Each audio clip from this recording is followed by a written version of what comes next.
دریافت فرمایا ہے کہ تہجد کی نماز کے بارے میں بتا دیں کہ پڑھنے کا درست وقت اور طریقہ۔ تہجد اور قیام اللیل یہ دو چیزیں الگ الگ ہیں۔ آج انشاءاللہ تفصیل سے بیان کر دیتے ہیں تاکہ آئندہ ایسا سوال نہ آئے بھی تو اسی کو سن لیں۔ حضرت رسالت مآب صلی اللہ علیہ وسلم کے یہاں تہجد بھی تھی اور قیام اللیل بھی تھا۔ قیام اللیل اور تہجد دو نمازوں میں فرق یہ ہے کہ مثلا ایک آدمی نے کسی بھی مصروفیت کی وجہ سے رات کو سویا نہیں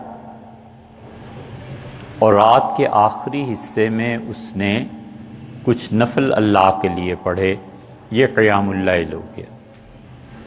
اس قیام اللیل پہ عرب بہت زور دیتے ہیں اور قیام اللیل میں بڑے بڑے گناہ گار اور فاسق و فاجر بھی شریک ہوتے ہیں، کیونکہ وہ وقت عین اللہ کی حضوری کا ہے۔ حضور اقدس صلی اللہ علیہ وسلم نے فرمایا کہ تہجد میں اللہ تعالی، اور نسائی کی روایت میں آتا ہے کہ اس کا ایک فرشتہ، یہ جس آسمان کو تم اپنی آنکھوں سے دیکھتے ہو، یہاں آ کر وہ بولتا ہے اور کہتا ہے کہ تم میں سے کسی کو کامیابی چاہیے تو ہم دینے کے لیے تیار ہیں۔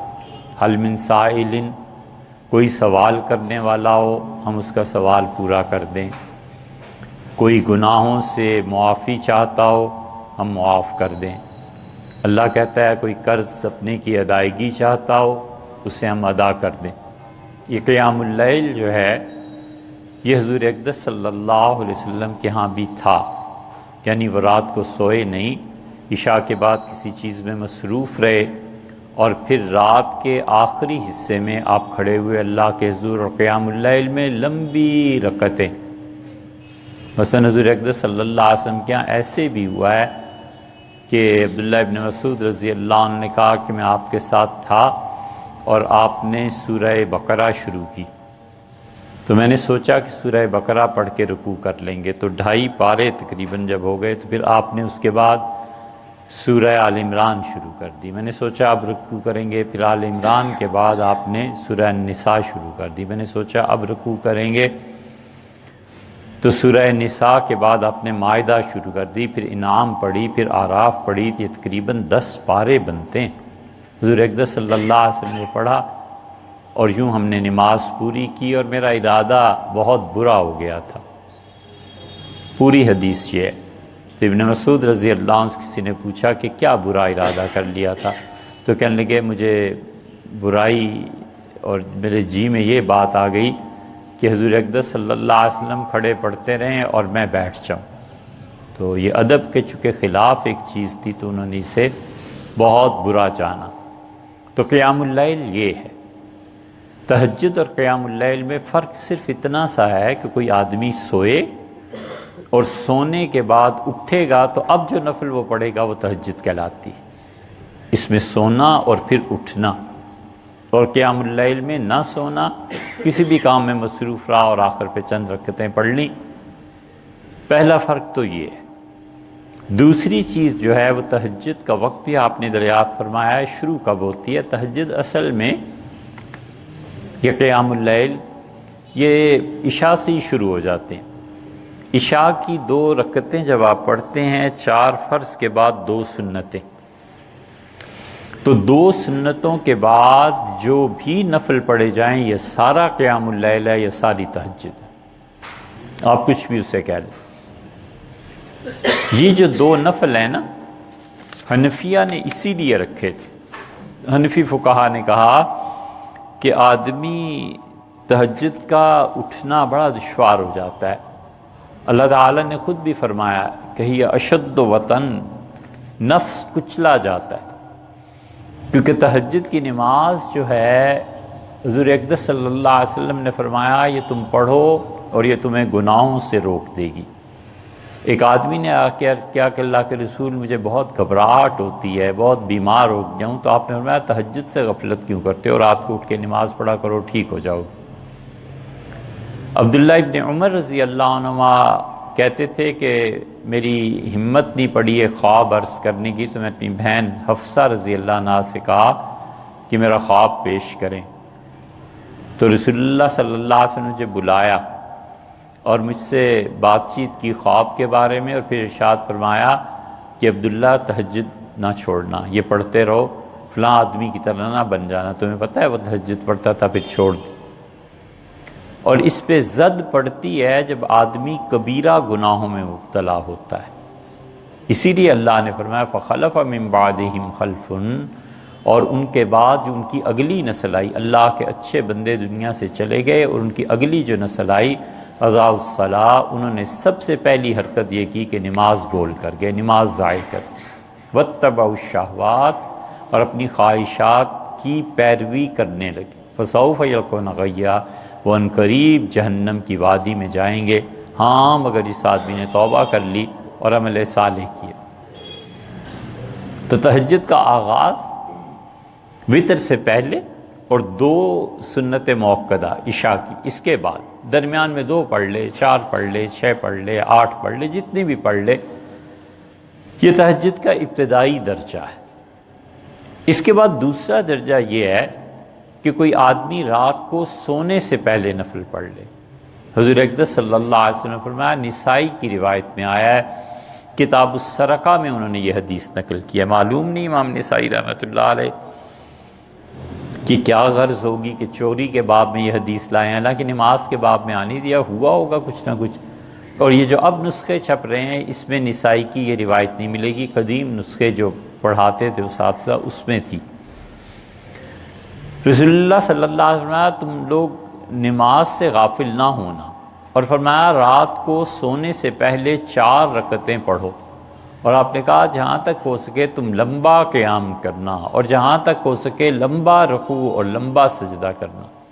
حضرت عائشہ رضی اللہ عنہا بھی کہتی ہیں لا تسأل عن حسنہن و طولہن، مت پوچھ، حضور صلی اللہ علیہ وسلم پڑھتے تھے کبھی کبھی تہجد میں تو 4 ہی رکعتیں، لیکن اتنی طویل، اتنی پروقار، اتنی خوبصورت کہ میں بیان نہیں کر سکتی۔ تو 4 رکعتیں سونے سے پہلے پڑھ لیں، یہ بھی تہجد کی ایک قسم ہے۔ تیسری چیز یہ ہے کہ آدمی سوئے، پھر اٹھے اور پھر کسی بھی وقت اٹھ کے نفل پڑھے اور پھر سو جائے۔ اور چوتھا درجہ تہجد کا جو سب سے بہترین ہے وہ یہ کہ رات کے آخری حصے میں اٹھے، مثلاً فرض کر لیجئے کہ 4 بجے صبح صادق ہوتی ہے، 3 بجے اٹھ گیا، 2 بجے اٹھ گیا، اب اس نے وضو کیا اور اس نے 8 سے 12 رکعتیں پڑھی۔ پہلی 2 رکعتیں بہت مختصر، رسول اللہ صلی اللہ علیہ وسلم فرمایا جب تم سو جاتے ہو تو شیطان تمہیں روک دیتا ہے کہ تم خدا کے حضور میں کھڑے ہو، اسی لیے جو لوگ عشاء کے بعد لمبی باتیں دیر تک کرتے رہتے تھے، سیدنا عمر رضی اللہ عنہ رات کو جو گشت کرتے تھے تو کسی کو عشاء کے بعد باتیں کرتے، کسی گھر سے آواز آتی تھی تو ناک کرتے تھے، فرماتے تھے سو جاؤ لعلک ترزق بہ الصلاۃ، ممکن ہے لڑکے تمہیں خدا توفیق دے تو رات کے آخری حصے میں کھڑے ہو جانا، تہجد پڑھ لینا، سو جاؤ۔ عائشہ رضی اللہ عنہا ام المومنین ایک دن کسی کی عیادت کے لیے عشاء کے بعد تشریف لے گئیں، پردہ بھی تھا، اندھیرا تھا، تو گلی ایک تھی اس سے گزری تو کچھ باتوں کی آواز آ رہی تھی، پھر وہ واپس تشریف لائیں تو پھر باتوں کی آواز آ رہی تھی، تو انہوں نے اس گھر کا دروازہ کھٹکھٹایا اور آپ نے فرمایا ان عورتوں سے یا جو بھی باتیں کر رہے تھے الا تریحون الکتاب، فرمایا جو فرشتے لکھتے ہیں نا ان کو چین لینے دو گے کہ ابھی بھی باتیں ہی کرو گے، مطلب یہ تھا کہ اب چپ کرو، سو جاؤ، فرشتوں کو بھی آرام کرنے دو، یہ ان کی مراد تھی۔ تو اس لیے رات کو جلدی سو جانا اور گناہوں کا نہ کرنا، یہ تہجد۔ رسول اللہ صلی اللہ علیہ وسلم 3 طرح سے غفلت طاری ہوتی ہے، جب تمہاری آنکھ کھل جاتی ہے تو پہلی غفلت اسی وقت ختم ہو جاتی ہے، اور آپ نے فرمایا اس کے بعد جب تم وضو کرتے ہو تو شیطان مزید ہٹ جاتا ہے، اور جب تم 2 رکعتیں پڑھ لیتے ہو پھر اس کا قابو ختم ہو جاتا ہے۔ تو 2 رکعتیں پہلی رسول اللہ صلی اللہ علیہ وسلم بہت مختصر پڑھتے تھے، اس کے بعد کی جو 6 رکعتیں ہیں یہ پڑھتے تھے طویل، اور کبھی کبھی حضور اقدس صلی اللہ علیہ وسلم اسے لے جاتے تھے 15 رکعتوں تک، یعنی 12 رکعتیں تہجد کے نفل ہو گئے اور 3 وتر اس کے بعد پڑھ لیتے۔ وتر کا اصل حکم یہی ہے کہ وہ تہجد کے بعد پڑھے جائے، وتر میں اصل حکم شریعت کا یہی ہے کہ وہ تہجد کے بعد پڑھے جائیں۔ اسی لیے رسول اللہ صلی اللہ علیہ وسلم رات کی آخری نماز طاق بنا دینا۔ یہ طاق کیوں شروع ہوتی ہے؟ رات کی ابتدا اور انتہا دونوں طاق سے شروع ہوتی ہیں۔ نبی کریم صلی اللہ علیہ وسلم فرماتے تھے کہ جب بھی حضرت عائشہ رضی اللہ عنہا کہتی ہیں آپ کو 2 کاموں میں اختیار کرنا پڑتا تھا کوئی، الا اختار ایسرہما، 2 چیزیں ان میں ہمیشہ آسان چیز اختیار کرتے تھے۔ 2 چیزیں پیش آ جاتی تھیں، فیصلہ کرنا پڑتا، جو آسان ہے وہ چن لیتے تھے، اور اسی طرح رسول اللہ صلی اللہ علیہ وسلم اللہ طاق ہے اور طاق کو پسند کرتا ہے، 1 3 5 7 اس طرح سے۔ جب آدمی کو چوائس کرنی پڑے کہ 1 یا 3، ہمیشہ 1 یا 2 تو ہمیشہ 1 پہ یا 3 پہ پھر چلے جانا چاہیے، کوشش کرنی چاہیے۔ تو اسی لیے ایک تو اللہ کو رات تاریکی زیادہ پسند ہے بنسبت دن کے،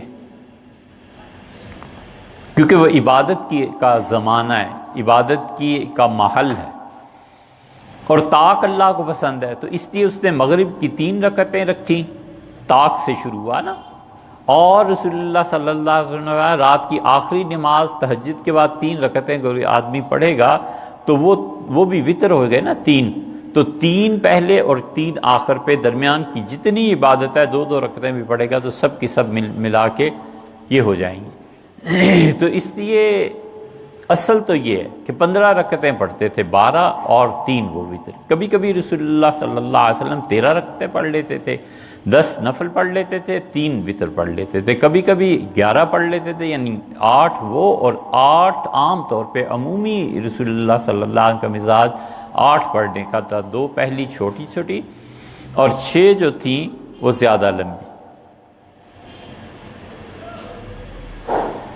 بس ہو گیا آپ کا سوال۔ اور ایک تہجد دن میں بھی ہے، سیدنا عمر رضی اللہ عنہ کہتے تھے زوال کی نماز پڑھا کرو۔ حضور صلی اللہ علیہ وسلم جب سورج ڈھلتا تھا نا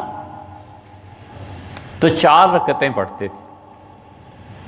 حضرت عمر رضی اللہ عنہ بڑی پابندی سے پڑھتے تھے۔ ظہر کی 4 سنتیں علیحدہ چیز ہے، ایک زوال کے بعد مثلا 12 بجے زوال ہوا، 11:35 پہ زوال ہوا، اٹھ کے کسی آدمی نے 4 رکعتیں پڑھی، سیدنا عمر رضی اللہ عنہ بہت طویل پڑھتے تھے، غالباً 3 4 پارے پڑھتے تھے، اور فرماتے تھے یہ دن کا تہجد ہے۔ صحابہ کرام رضی اللہ عنہ اس کی پابندی کرتے تھے کہ اللہ کی عبادت میں یہ بھی کیا جائے۔ تہجد کے بعد جو صبح صادق ہے اس کے درمیان کا جو وقفہ ہے یہ ہے دعا کے لیے۔ مثلاً کوئی آدمی 2 بجے اٹھا اور 4 بجے صبح صادق تھی، 3 بجے تک 3:30 تک اس نے نماز پڑھ لی، اب یہ جو 10-15 منٹ آدھا گھنٹہ جتنا بھی رہ گیا یہ وقت ہے اللہ سے مانگنے کا، اور سب سے زیادہ صحیح چیز جو اس وقت مانگی جا سکتی ہے وہ استغفار ہے۔ اسی لیے قرآن نے کہا والمستغفرین بالاسحار، اور ہمارے بندے تو وہ ہیں جو صبح صادق سے پہلے ہم سے معافی مانگتے ہیں۔ ایک جگہ اللہ تعالیٰ نے فرمایا ہے کہ وہ رات کو کانوا قلیلا من اللیل ما یہجعون، رات کو بہت تھوڑی دیر آرام کرنے والے، بہت تھوڑی دیر سونے والے، اور پھر اللہ کے حضور میں کھڑے ہو جانے والے۔ تو اس لیے سب سے اچھی چیز یہ ہے کہ آدمی اس وقت اللہ سے معافی مانگے، نیکیوں سے بھی معافی مانگے۔ گناہوں سے مانگتے ہیں لوگ، نیکی سے نہیں مانگتے۔ اللہ سے نیکیوں کی بھی معافی مانگنی چاہیے۔ ہر وہ نیکی جو آدمی کو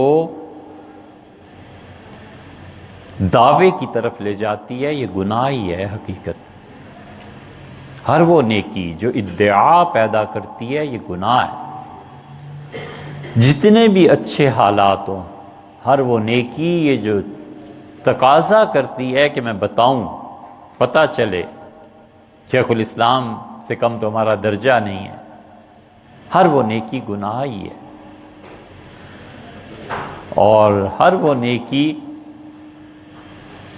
جو اللہ کے حضور میں پیش کی جائے اور آدمی شرمندہ نہ ہو، یہ بھی ایک طرح کی خجلت اور تقصیر ہے۔ شرمندہ ہونا چاہیے کہ اللہ تیرے شایان شان نہیں ہے، یہ چیز جو پیش کر رہا ہوں نا یہ تیرے لائق نہیں ہے، تیری بادشاہت، تو اتنا عظیم، اتنی بڑی ذات ہے تیری، کیا نیکی پیش کرے؟ جان جو تھی ایک حاضر کر دی، پھر بھی رہے شرمندہ سے، دل والے خود لکھ لیں گے سرخی اس افسانے کی، جان پیش کر دے، اس سے بڑھ کے کیا کرے؟ لیکن شرمندگی رہنی چاہیے کہ اللہ یہ جو کچھ دیا ہے نا یہ حق نہیں بنتا تیرا، تو بس قبول فرما دے۔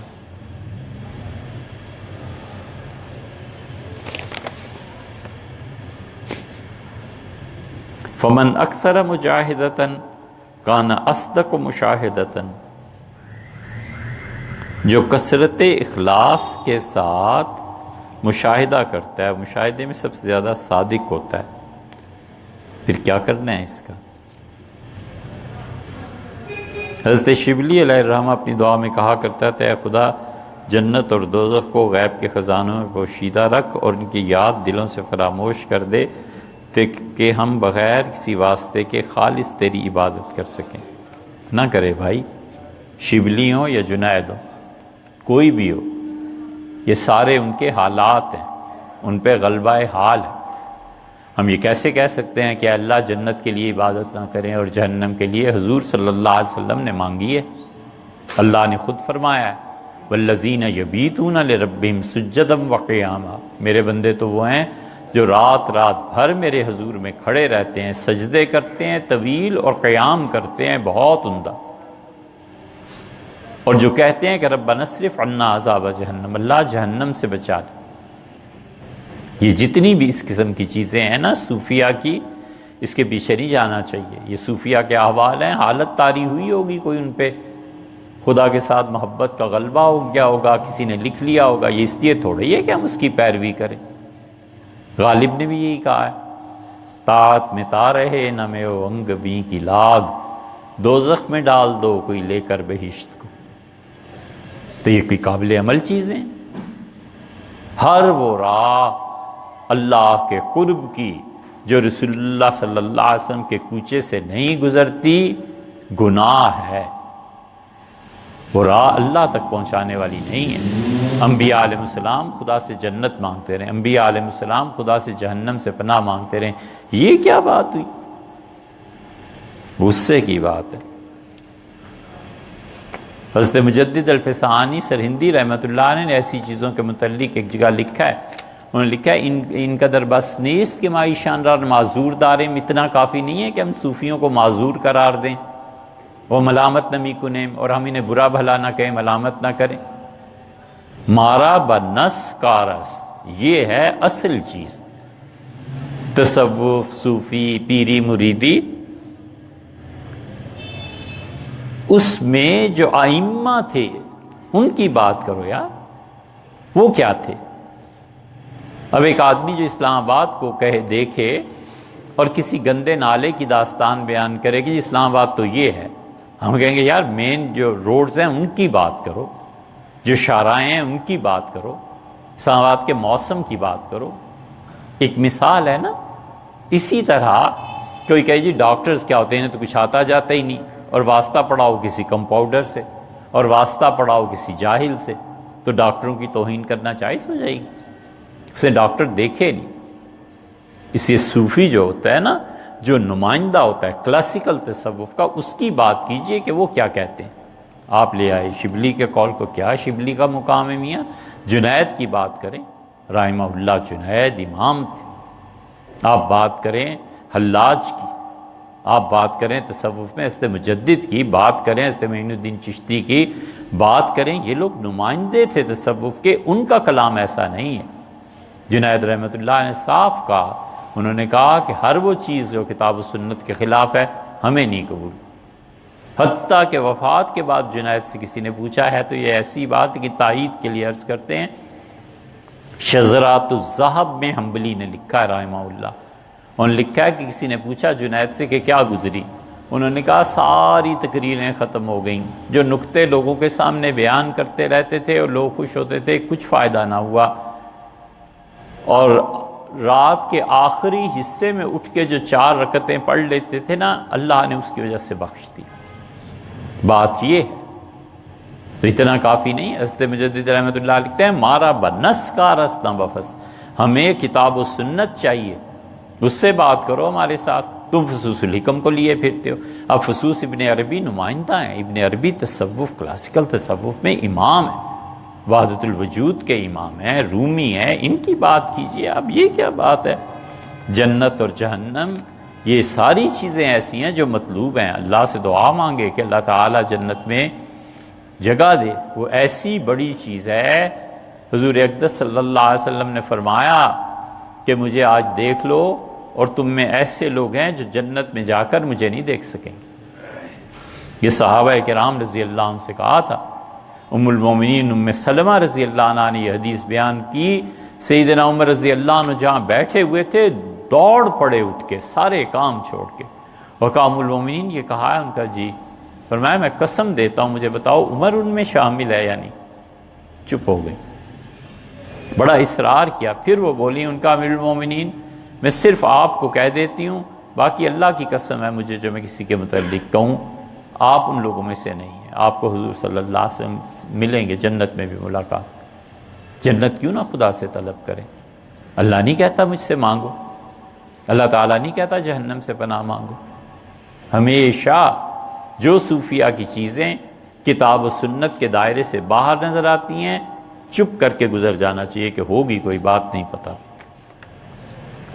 جس کا مجاہدہ زیادہ ہوتا ہے اس کا مشاہدہ بھی زیادہ ہوتا ہے تو بات یہ صحیح، اس لیے کہ مجاہدے سے نظر ٹھیک ہو جاتی ہے۔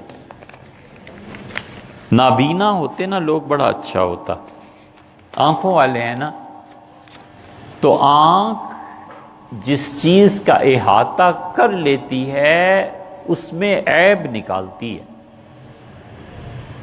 یہ آنکھ کی مصیبت ہے، یہ عذاب ہے اس نظر کے ساتھ۔ نظر جس چیز کو گہراؤ کر لے اور دیکھ لے، اسی لیے تو حسن نظر کی آنکھ میں نہیں آتا۔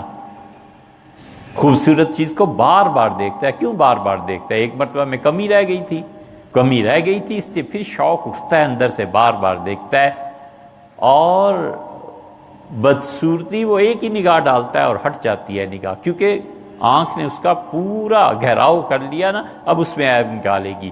جس دن آنکھ حسن کا پورا مشاہدہ کر لیتی ہے نا، پھر اس حسن میں عیب پیدا کر دیتی ہے۔ یہ عذاب ہے اس آنکھ کا۔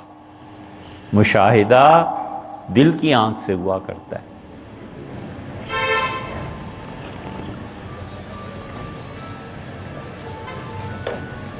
اور دل کی آنکھ طویل مجاہدے سے کھلتی ہے۔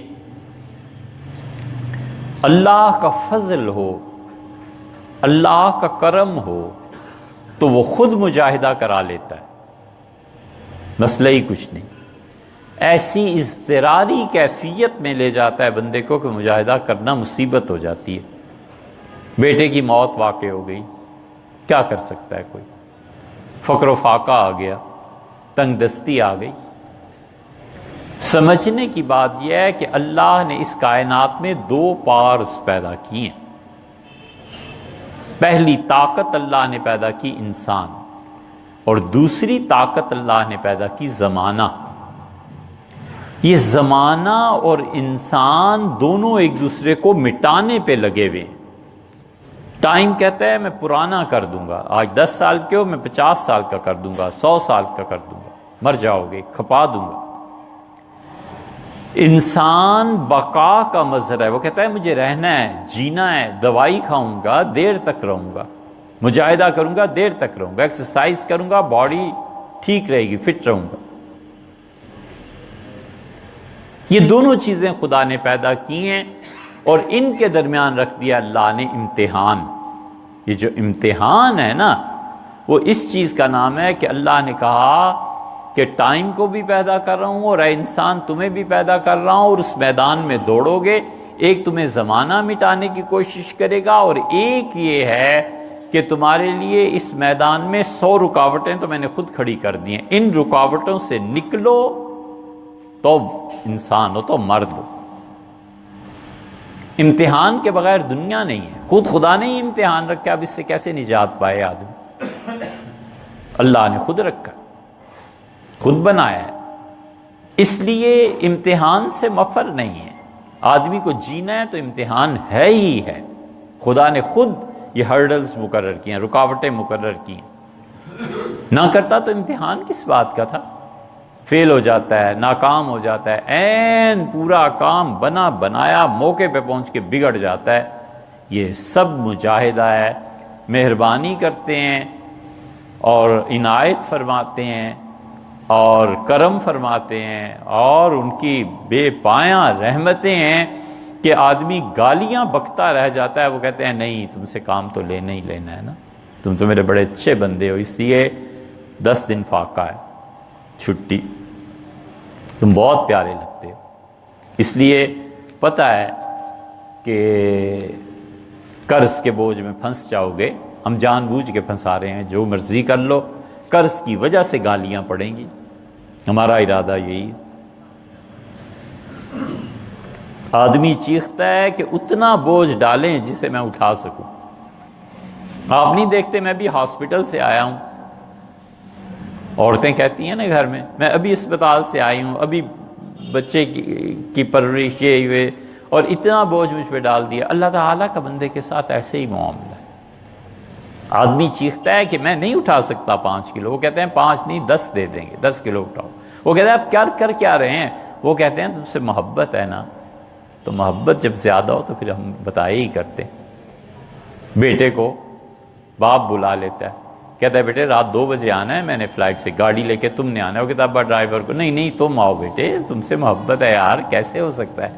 اب وہ نیند خراب اس کی، جا رہا ہے ایئرپورٹ پہ، چاہے دل میں گالی ہی بکتا ہوا چاہے کہ کیا مصیبت میں ڈال دیا ہے۔ لیکن اسی کا دوسرا پہلو یہ ہے کہ محبت ہے، تعلق کیا تم سے 5 کی بجائے 10 کا کام لیں گے، یہ استقرار ہے۔ یہ مجاہدے جب خدا کا کرم ہوتا ہے نا تو پھر پیش آیا کرتے ہیں زندگی میں، جب زندگی میں پیش آتے ہیں تو اس کے نتیجے میں خدا کا قرب حاصل ہوتا ہے۔ یہ وہ مجاہدہ ہے جو اضطراری ہے، اور کبھی مجاہدہ آدمی کرتا ہے اپنے اختیار سے، وہ اختیار سے مجاہدہ جو ہوتا ہے اب کم رہ گیا ہے، اب کوئی نہیں کراتا۔ پہلے مجاہدے کراتے تھے کہ اتنے دن اس حجرے میں رہو، اتنے دن یہاں بیٹھے رہو، اتنے دن یہ کام کرو۔ سید احمد شہید رحمۃ اللہ علیہ گئے تھے بیعت ہونے کے لیے حضرت شاہ عبدالعزیز صاحب محدث دہلوی رحمۃ اللہ علیہ سے، تو حضرت نے بیعت فرما لیا، اور سید صاحب رحمۃ اللہ علیہ جسم کے بڑے دھنی تھے، بہت کام کرتے تھے، محنت، ایکسرسائز سب کچھ۔ تو یہ دلی میں شادی ہو رہی تھی اور بڑے لگے ہوئے تھے ایک خیمہ اس کی قنات کھینچنے میں۔ سید صاحب رحمۃ اللہ جوان لڑکے تھے، اٹھے اور ایک ہاتھ سے کھینچ کے دکھا دی۔ شاہ صاحب بڑے خوش ہوئے، حیران ہوئے، اور محبت کی وجہ سے کہا اپنے بھائی کو بلایا، شاہ عبد القادر صاحب رحمۃ اللہ کا، فرمایا لے جاؤ اور اس کی تربیت کر دو۔ وہ قرآن پاک کا ترجمہ کر رہے تھے، جوان تھے خود، وہ بھی لے گئے سید صاحب رحمۃ اللہ کو، فرمایا اس پتھر پہ بیٹھ جاؤ۔ مسجد اب وہ مسجد نکلی ہے دلی میں کھدائی کے دوران، اکبری مسجد بالکل برباد ہو گئی، 1857 میں انگریزوں نے اسے بالکل دبا دیا تھا۔ تو وہ اب انگریزوں کو کوئی کیا کہہ سکتا تھا۔ غالب نے خط لکھا، غالب بھلا بول سکتے تھے، غالب نے خط میں لکھا ہے کہ ان دنوں دلی میں ایک بندر آ گیا ہے اور اس میں شیر کی درندگی اور چیتے کی طاقت پائی جاتی ہے، اور وہ بندر لوگوں کے گھر ڈھا رہا ہے اور انسانوں کو قتل کر رہا ہے، خدا اپنی پناہ میں رکھے۔ یہ غالب کے جملے۔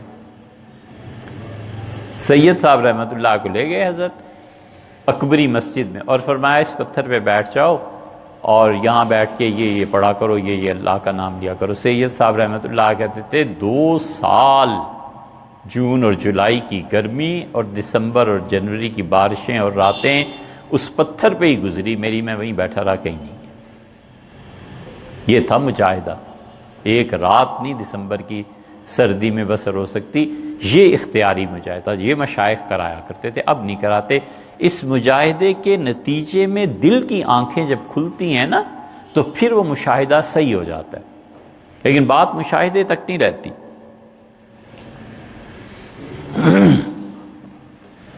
مشاہدے میں صوفی جو چیز دیکھتا ہے اس کو پھر وہ کتاب و سنت پہ پرکھتا ہے، اور پرکھنے کو اسے اختیار نہیں ہوتا۔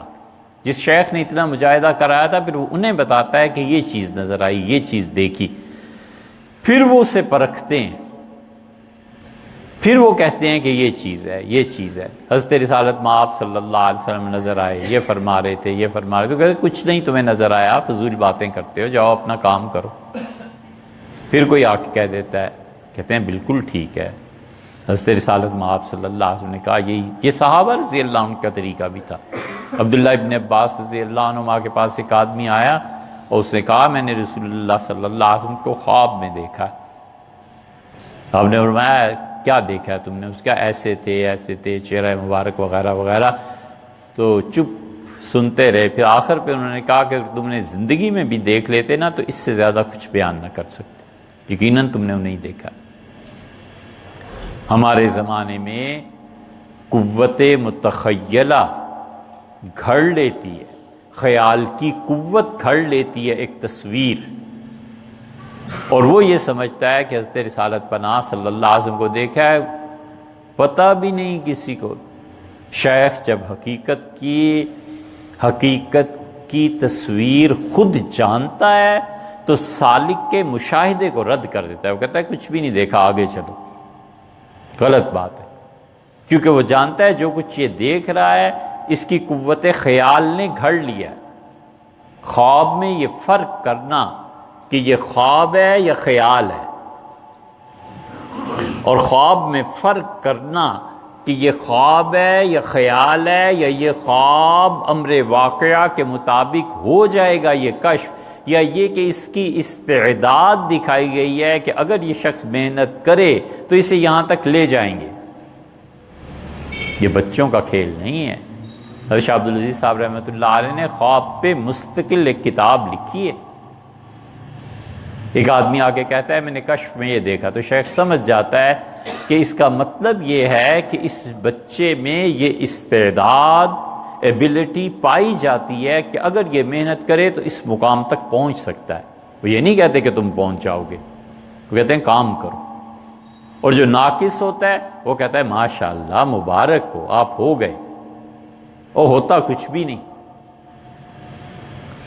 تو اس لیے مجاہدے سے جو مشاہدہ اور مشاہدے کو پھر پرکھنا یہ مستقل ایک چیز ہے۔ اسی لیے تو خوابوں پہ فیصلے نہیں کرتے، اسی لیے تو خوابوں اور کشف کی بنا پر تحریکیں نہیں چلاتے، اور خواب اور کشف کی بنا پر ہی تحریکیں چلائی جائیں دنیا میں مسائل ہی نہیں حل ہوتے۔ مولانا رضا خان صاحب اپنی ساری فقاہت کے باوجود، ان کی نظر جو فقہ پہ حنفی پہ تھی، کمال کے آدمی تھے، اپنے سارے 2 جگہ فتاویٰ میں لکھا ہے کتنا پڑھ لے نا، لوگ پڑھتے کیوں نہیں؟ 34 جلدیں ہی تو ہیں۔ مولانا نے 2 جگہ لکھا ہے کہ مجھے نبی کریم صلی اللہ علیہ وسلم نے اس پہ متعین فرمایا ہے کہ میں دیوبندیوں کو کافر قرار دوں اور میرا مقام ہے یہ۔ پڑھ لیا بس ٹھیک ہے، حضرت نے لکھا ہے۔ ادھر جاؤ، ادھر وہ کہتے ہیں کہ حضور صلی اللہ علیہ وسلم تشریف لائے تھے دیوبند اور انہوں نے نقشہ کھینچ کے بتایا کہ یہاں پہ دارالحدیث بنے گا۔ ایک آدمی اپنے حق میں کہتا ہے، دوسرا آدمی اپنے حق میں کہتا ہے، یہ ہے کیا مسئلہ؟ مسئلہ یہ ہے کہ بسا اوقات اسے حضرت مجدد رحمۃ اللہ نے حل کیا ہے۔ حضرت مجدد رحمۃ اللہ علیہ کو کسی نے لکھا ہے کہ حضور صلی اللہ علیہ وسلم خواب میں اور یہ خواب کمال کی بات کیا ہے۔ فرمایا بنیم جو نمی خریم، شیخ زندہ ہو تو ہم ان خوابوں کو آدھے جو کی قیمت پہ نہیں خریدتے۔ کون پوچھتا ہے تمہارے خوابوں کو؟ فرمایا قوت خیال گھڑ لیتی ہے رسول اللہ صلی اللہ علیہ وسلم کو، اور سالک یہ سمجھتا ہے کہ مجھے جو حکم ملا ہے حضرت سے ملا ہے، اور حضرت کو پتہ بھی نہیں۔ شاہ ولی اللہ رحمۃ اللہ نے بھی اس پہ بحث کی ہے، یہ پڑھنا چاہیے۔